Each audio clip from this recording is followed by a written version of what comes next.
Shalom, selamat berjumpa kembali dengan Bapak, Ibu, Saudara-saudara terkasih di dalam Yesus Kristus Tuhan kita. Sebelum kita mendengarkan sabdanya, marilah kita berdoa. Damai sejahtera yang melampaui segala akal, yang datangnya daripada Kristus Yesus Tuhan kita, kiranya menyertai hati, pikiran, perasaan, dan seluruh hidup saudara pada saat ini. Amin.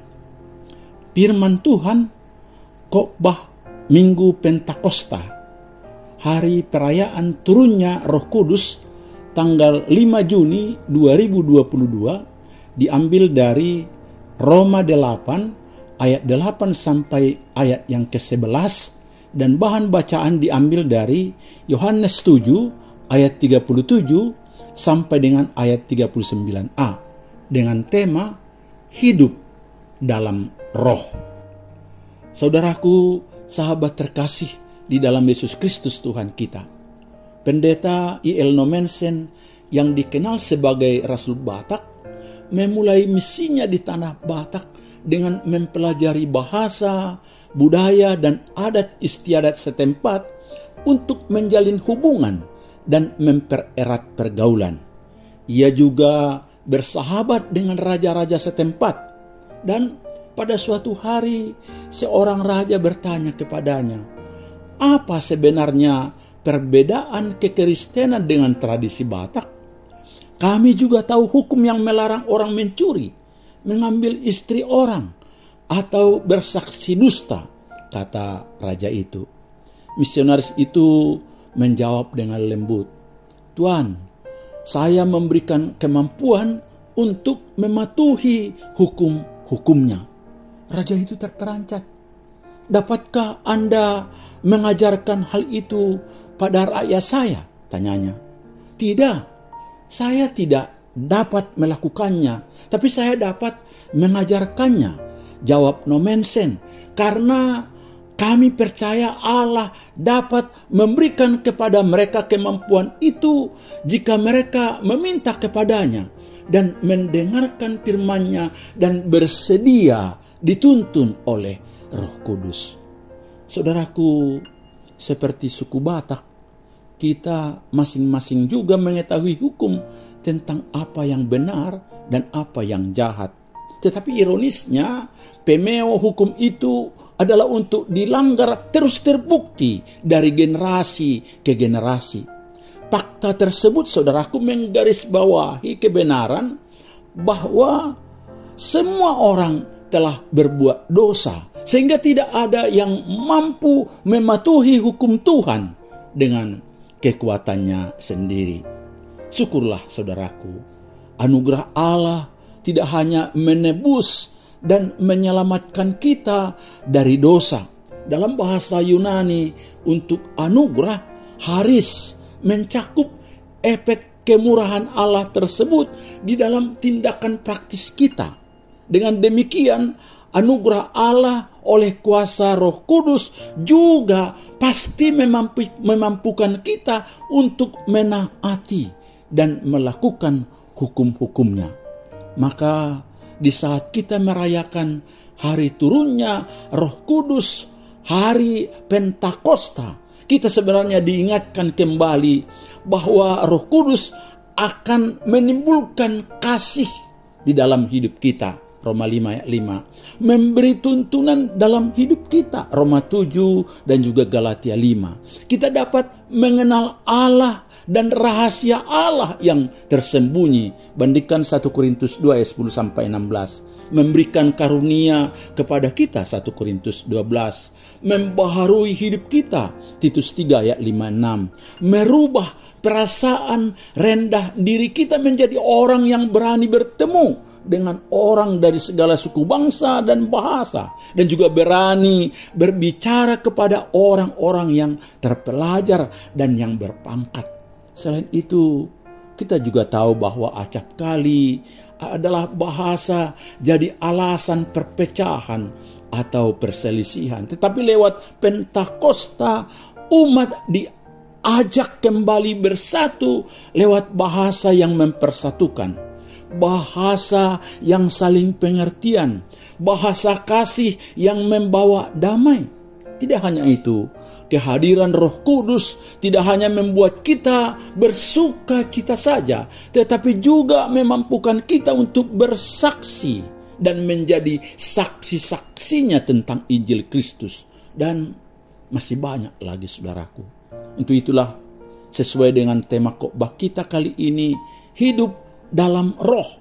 Marilah dengan rendah hati kita rela dituntun dan dipimpin oleh Roh Kudus yang kita rayakan pada saat ini, dan sekaligus bersedia menanggalkan dan meninggalkan pola hidup dalam kedagingan kita. Itu mari kita perhatikan firman Tuhan yang luar biasa ini. Yang pertama, saudaraku, jangan mau lagi diperhamba atau hidup di dalam daging. Dalam surat Roma pasal 8 ini, Rasul Paulus membedakan dua pola prinsip kehidupan yang sangat berbeda dan saling bertentangan. Prinsip hidup yang pertama disebutnya dengan hidup menurut daging, dan prinsip hidup yang kedua disebutnya dengan hidup menurut roh. Saudaraku, kata daging sering dipakai dalam pengertian Rasul Paulus sebagai suatu pola hidup yang melihat dan menyandarkan segala sesuatu dari segi manusiawi. Dengan demikian, yang dimaksudkan oleh Rasul Paulus dengan hidup menurut daging adalah bahwa ia sama sekali tidak bermaksud berbicara mengenai tubuh fisik manusia. Yang dimaksudkan hidup menurut daging oleh Paulus lebih ditujukan untuk menggambarkan suatu pola hidup yang memiliki tabiat yang sangat mudah atau rentan terhadap keinginan dan dorongan melakukan dosa. Jadi orang yang hidup menurut daging pada hakikatnya adalah orang yang lebih mengikuti kecenderungan nafsu dirinya untuk jatuh di dalam perbuatan atau tindakan yang melawan Allah. Bisa juga kita sebutkan bahwa orang-orang ini adalah orang-orang yang diperhamba atau diperbudak oleh dosa. Dan orang yang hidup menurut daging berarti dia mengingini, menyenangi, memperhatikan, dan memuaskan keinginan tabiat manusia berdosanya. Ini meliputi perbuatan-perbuatan seks antara lain percabulan, kecemaran, hawa nafsu, pornografi, obat bius, dan lain-lain. Perbuatan-perbuatan agamis seperti penyembahan berhala atau sihir dan lain sebagainya. Perbuatan-perbuatan yang berhubungan dengan orang lain seperti perseteruan, perselisihan, iri hati, amarah, kepentingan diri sendiri, percideraan, roh pemecah, kedengkian, iri hati, dan lain-lain sebagainya. Perbuatan-perbuatan sembrono seperti kemabukan, pesta pora, dan lain sebagainya. Bandingkan Galatia 5 ayat 19 sampai 21. Nabi Yehezkiel menggambarkan orang Israel yang hidup dalam kedagingan itu seperti tulang-tulang kering. Walaupun mereka hidup secara daging, namun sesungguhnya mereka adalah mati seperti tulang-tulang kering itu. Sebab mereka hidup sesuai dengan keinginan tubuhnya. Hidup yang tidak ada ubahnya dengan orang yang tidak percaya kepada Tuhan. Hanya keinginan dagingnya saja yang terus dipelihara mereka. Yehezkiel 37 ayat 1 sampai ayat 14. Saudaraku, kondisi kehidupan mereka disebut sebagai seteru Allah, atau hidup yang melawan Allah, hidup bertentangan dengan Tuhan Allah, hidup yang retak dengan Allah, hidup yang kacau dengan Tuhan, dan hidup bermusuhan dengan Allah, dan bukan milik Kristus. Bandingkan ayat 7 dan juga ayat 9. Jadi karena mereka terpisah dari Allah, maka mereka akan pasti menuju kematian kekal. Karena firman Tuhan berkata, keinginan daging adalah maut. Ayat 6a. Dengan kata lain, saudaraku, barang siapa melakukan hal-hal tersebut di atas, membuktikan bahwa mereka dikuasai oleh daging. Mereka belum menjadi milik Kristus dan dipimpin oleh Roh Kudus, dan pasti tidak berhak menerima kerajaan Allah. Mereka yang hidup dalam daging tidak mungkin berkenan kepada Allah. Ayat 8. Benar saudaraku, jika kita mau jujur, maka kita semua akan gemetar atas firman Tuhan yang di atas. Karena dalam daftar tadi pasti ada yang menjadi pergumulan kita sehari-hari.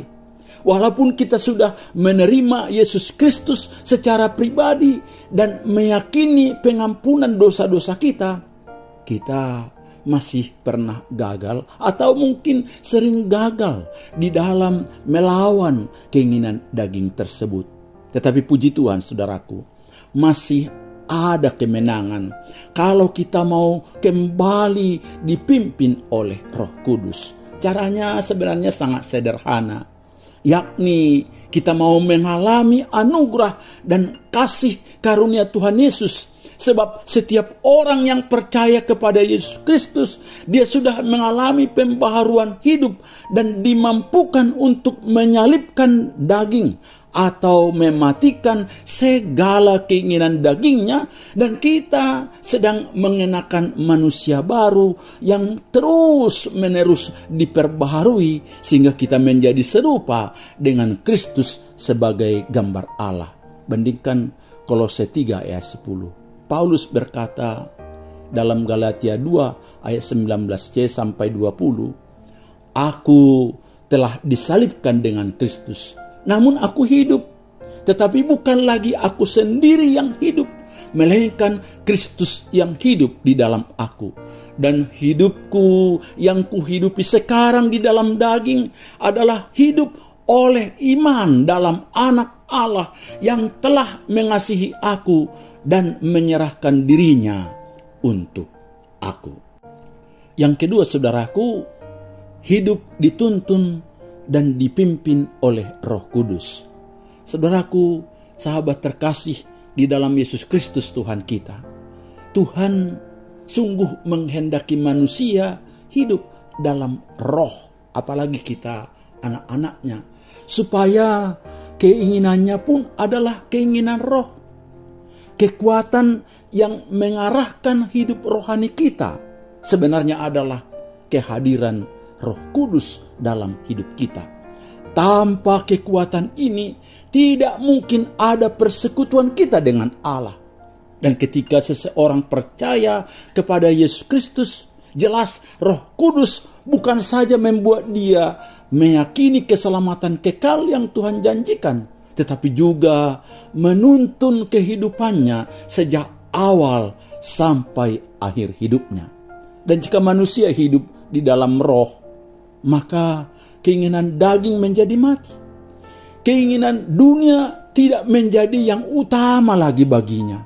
Karena manusia yang didiami oleh Roh Kudus membuatnya lebih mencintai kebenaran, selalu berpikir dan bertindak seturut dengan Roh Kudus tersebut yang memberikan kehidupan baginya.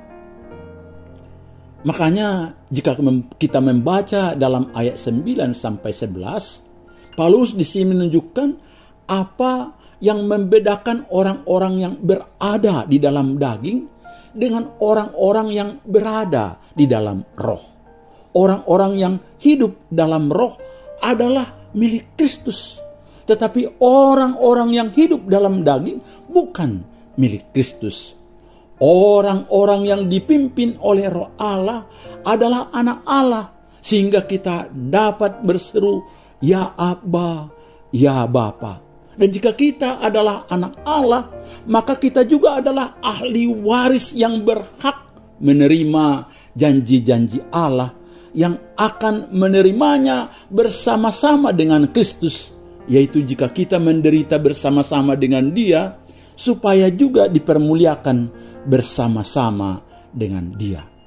Itulah sebabnya secara tegas Paulus menyatakan agar roh Allah diam di dalam kamu atau di dalam kita, ayat 9. Karena ketika Roh Kudus hidup dan diam di dalam kita, maka kita seharusnya hidup dan dituntun di dalam roh.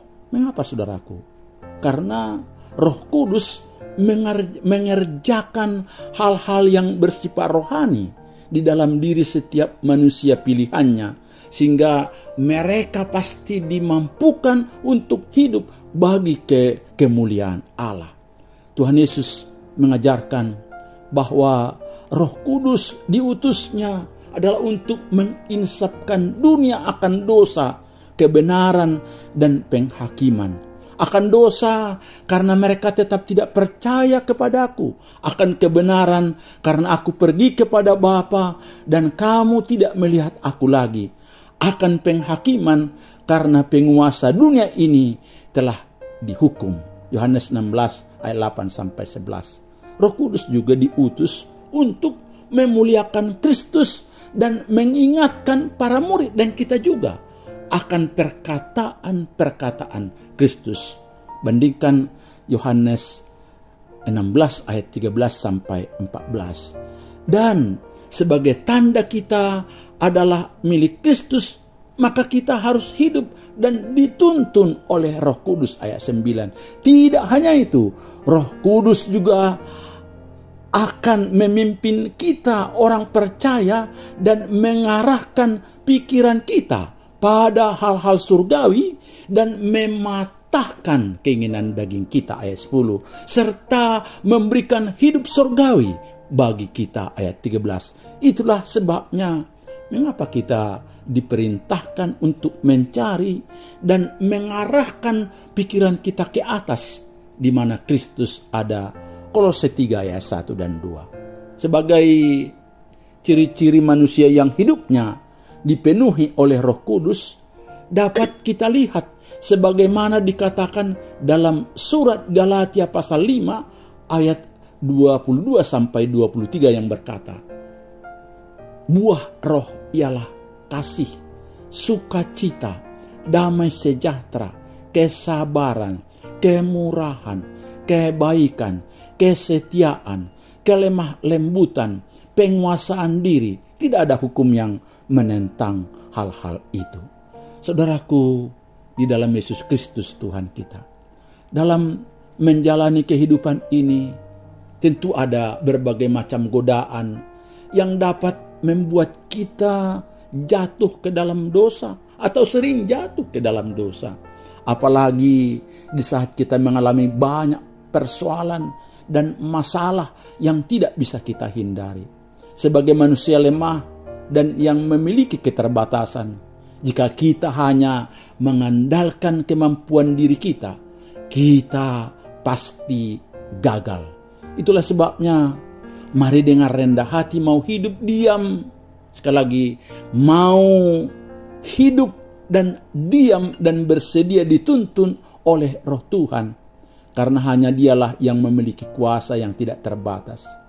Mari setiap saat, hari demi hari, sedikit demi sedikit kita mau dituntun, diajar, dan diarahkan untuk semakin menyatu dengan kuasa Roh Kudus yang tak terbatas itu, untuk memberikan dan menuntun kehidupan kita kepada Tuhan. Sebagai yang terakhir, saudaraku, jelas pada hari ini seluruh umat Tuhan dan orang Kristen merayakan peringatan hari pencurahan Roh Kudus. Dan setelah kita mendengar uraian tadi, khususnya tentang tema khotbah kita, hidup dalam roh, kira-kira pelajaran apa yang dapat kita petik dari pembahasan ini?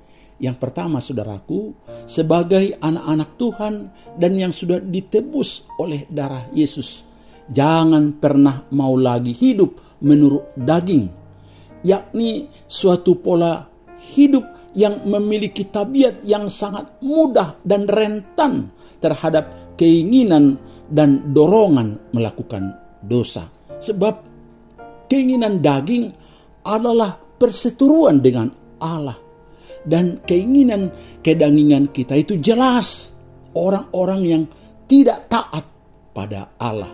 Ayat 7 dan juga Galatia 5. Orientasi kedagingan hanya pada perkara-perkara duniawi, ayat 5. Itulah sebabnya orang yang hidup dalam kedagingan tidak mungkin berkenan kepada Allah.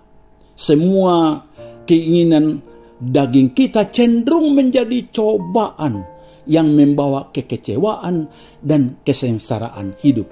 Yakobus 1 ayat 13 sampai 15. Dan firman Allah berkata, semuanya itu akan lenyap. 1 Yohanes 2. Kedua saudaraku, tetapi kita yang sudah percaya kepada Yesus dan mengalami anugerah Tuhan Yesus, mari hidup dipimpin dan dituntun oleh Roh Kudus. Karena bukan saja membuat kita meyakini keselamatan kekal yang Tuhan janjikan, tetapi juga menuntun kehidupan kita sejak awal sampai akhir hidup kita. Dan jika kita hidup di dalam roh, maka keinginan daging kita menjadi mati. Keinginan duniawi kita tidak menjadi yang utama lagi bagi kita. Kita akan selalu berpikir dan bertindak seturut dengan Roh Kudus lewat firman-Nya hari demi hari. Kita juga akan semakin rindu berbuat kasih, sukacita, damai sejahtera, kesabaran, kemurahan, kebaikan, kesetiaan, kelemah lembutan, penguasaan diri. Bahkan kita juga akan semakin rindu untuk bersaksi bagi banyak orang tentang Injil Yesus Kristus. Tuhan Yesus memberkati saudara. Amin.